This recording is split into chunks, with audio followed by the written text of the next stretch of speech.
Hello दोस्तों, मेरा नाम चंद्रशेखर है और आज के इस वीडियो में मैं आपको कुछ अपडेट्स देने वाला हूं हंगेरी के वीज़ाज़ के बारे में। ये जो अपडेट हैं ये है हंगेरी के शेंगेन वीज़ा के बारे में और हंगेरी के डी वीज़ा यानी लॉन्ग टर्म वीज़ाज़ के बारे में।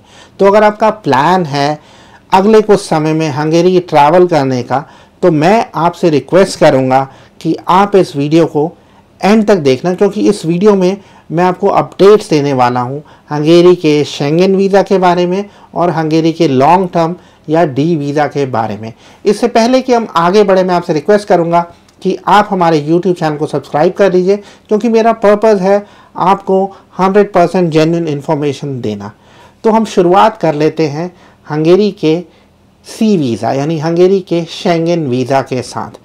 अब देखिए, अगर आप हंगेरी का शेंगेन वीज़ा अप्लाई कर रहे हैं तो किन चीज़ों का आपको ध्यान रखना है। देखिए, क्या है, आप VFS के थ्रू हंगेरी का शेंगेन वीज़ा अप्लाई कर सकते हैं।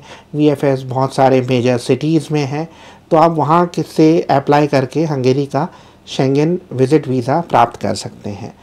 अब एक चीज़ आपको ध्यान रखनी है, आपको अपनी एप्लीकेशन कम से कम, मैं रिपीट करूँगा, कम से कम 15 दिन पहले देनी है।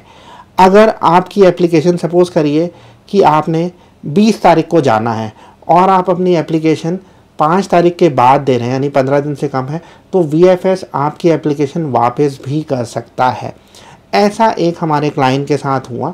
बेसिकली मैंने उनको एडवाइस किया कि आप इतनी तारीख को अप्लाई कर रहे हैं तो आप अपनी ट्रैवल डेट्स कम से कम 15-20 दिन के बाद रखना। नहीं, उन्होंने कहा नहीं मुझे जल्दी ट्रैवल करना है, तो उन्होंने वो डेट्स डाली और उनका एयर टिकट बुकिंग भी हो गया, मतलब रिजर्वेशन करवा लिया, होटल बुकिंग सब कुछ करके दे दिया। लेकिन जब वो VFS गए तो उनको एप्लीकेशन लेने से मना कर दिया गया, उनकी एप्लीकेशन।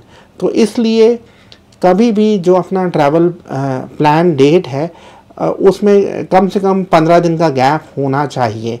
जैसे सपोज़ करिए आप 5 तारीख को अप्लाई कर रहे हैं, तो आपका ट्रैवल प्लान कम से कम, मैं रिकमेंड करूँगा, कम से कम 21-22 के बाद का होना चाहिए। कम से कम 15 दिन का गैप दीजिए। आइडियली देखिए, ऐसा है, मेरा हमेशा से एडवाइस है कि आप शेंगेन वीज़ा के लिए 6 महीने पहले तक अप्लाई कर सकते हैं, तो कम से कम 1 महीने का तो टाइम दीजिए। लास्ट मिनट पे नहीं अप्लाई करिए, प्लान करके अप्लाई करेंगे तो आपके डॉक्यूमेंट्स ठीक रहेंगे। तो ये चीज़ आपको ध्यान रखनी है, कम से कम 15 दिन पहले आपको अप्लाई करना है। अब एक और चीज़ जो आ रही है, इनफैक्ट क्या है, जैसे एक हमारे क्लाइंट ने अप्लाई किया था, उनको एक डॉक्यूमेंट भी दिया गया जिसमें लिखा था कि हंगेरियन मतलब कॉन्सुलेट मुंबई की तरफ से कि उनका मेन पर्पस ट्रैवल का है, टूरिज़्म है और हंगेरी उनका मेन डेस्टिनेशन है। तो उनको और अगर कुछ इसमें डाउट होता है तो उनका वीज़ा रिफ्यूज़ हो सकता है और उनको प्रीपेड होटल बुकिंग दिखानी पड़ सकती है। तो ये एक अंडरटेकिंग थी जिस पे उन्होंने साइन किया। और अच्छी चीज़ ये हुई बेसिकली कि ये जो हमारे क्लाइंट हैं, इन्होंने VFS चेन्नई से अप्लाई किया था और तो इनकी एप्लीकेशन शायद प्रोसेसिंग के लिए मुंबई गई। तो इनका जो वीज़ा प्रोसेस था, भले ही एम्बेसी ने 15 दिन बोला, इनका मंडे को इन्होंने अप्लाई किया था, सैटरडे को कुरियर से आ गया। लेकिन हर केस में ऐसा नहीं होता है। फॉर एग्ज़ाम्पल दिल्ली में ज़्यादा टाइम लगता है क्योंकि दिल्ली में ज़्यादा एप्लीकेशंस आती हैं।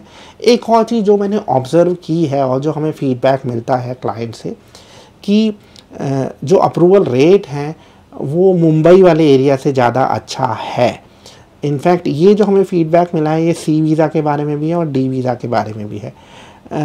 अब इसके पीछे क्या कारण है उसमें हम कभी बाद में डिटेल में जाएंगे, लेकिन आम तौर पे फ़ीडबैक मिलता है कि जो एप्लीकेशंस मुंबई में प्रोसेस हो रही हैं वहाँ पे अप्रूवल रेट अच्छा है। लेकिन एक चीज़ ये है कि मतलब आप हर कोई मुंबई के थ्रू नहीं अप्लाई कर सकता, क्योंकि जहाँ पे आप रहते हैं, जहाँ पे आपका पासपोर्ट है, आप उसी रीजन से अप्लाई कर सकते हैं। फॉर एग्ज़ाम्पल पंजाब का जो क्लाइंट है वो मुंबई से नहीं अप्लाई कर सकता है।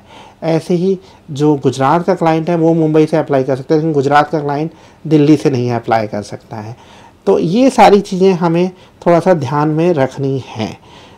अगेन इसका कुछ ऑफिशियल वेरिफिकेशन नहीं है, लेकिन जो फीडबैक मिला है वो मैं बता देता हूँ कि अप्रूवल रेट्स मुंबई से ज़्यादा अच्छे हैं। अब एक और चीज़ मैं आपको बता देता हूँ कि पहले क्या चीज़ था, जो हंगेरी का डी वीज़ा था, जैसे आप स्टडी के लिए जा रहे हैं या एम्प्लॉयमेंट के लिए जा रहे हैं, तो तब VFS नहीं इन्वॉल्व था। अब क्या हो रहा है, जो एप्लीकेशंस हैं वो VFS के थ्रू जा रही हैं। हमारे कुछ स्टूडेंट्स हैं जिनको हंगेरियन गवर्नमेंट की स्कॉलरशिप मिली है, स्टाइपेंडियम हंगेरिकम, तो उनके 2 अपॉइंटमेंट्स हैं। एक अपॉइंटमेंट होता है VFS में, दूसरा है हंगेरियन एम्बेसी दिल्ली में। तो बेसिकली एक और चीज़ आप समझ लें कि अब VFS भी इन्वॉल्व है। आज से करीब 3 महीने पहले तक VFS नहीं इन्वॉल्व होता था, लेकिन अब VFS भी इन्वॉल्व हो रहा है लॉन्ग टर्म वीज़ाज़ में हंगेरी के। और अब अगर हम बात कर लेते हैं प्रोसेसिंग की, तो मैं आपको बता देता हूँ, सी वीज़ा यानी शेंगन वीज़ा की प्रोसेसिंग में 15 दिन का समय लगता है आमतौर पे, ज़्यादा भी लग सकता है, कम भी लग सकता है। जैसे मैंने आपको बताया, क्लाइंट का जो वीज़ा अप्रूवल है वो 4-5 दिन में आ गया था। अब डी वीज़ा की हम बात कर लेते हैं। डी वीज़ा यानी स्टडी के लिए, एम्प्लॉयमेंट के लिए, फैमिली रीयूनिफिकेशन के लिए। तो इसमें क्या है, स्टडी में करीब 2 महीने लग रहे हैं, फैमिली रीयूनिफिकेशन में भी 2-2.5 महीने लग रहे हैं। और अगर हम बात करते हैं एम्प्लॉयमेंट में भी टाइम लग रहा है। एम्प्लॉयमेंट में जनरली 4 हफ्ते से लेके 16-17 हफ्ते तक लग सकते हैं। ये जनरल फिगर्स हैं, ये फिगर्स मैं आपको दे रहा हूँ जो हमारे पास फीडबैक आता है हमारे क्लाइंट्स के थ्रू, हमारे सब्सक्राइबर्स के थ्रू। तो अगर आपके कोई और सवाल हैं हंगेरी के वीज़ा के बारे में, तो आप मुझसे पूछ सकते हैं कमेंट्स में। और मैं आपसे जाते हुए दोबारा से रिक्वेस्ट करूँगा कि आप हमारे YouTube चैनल को सब्सक्राइब कर लीजिए। Thank you for watching, bye.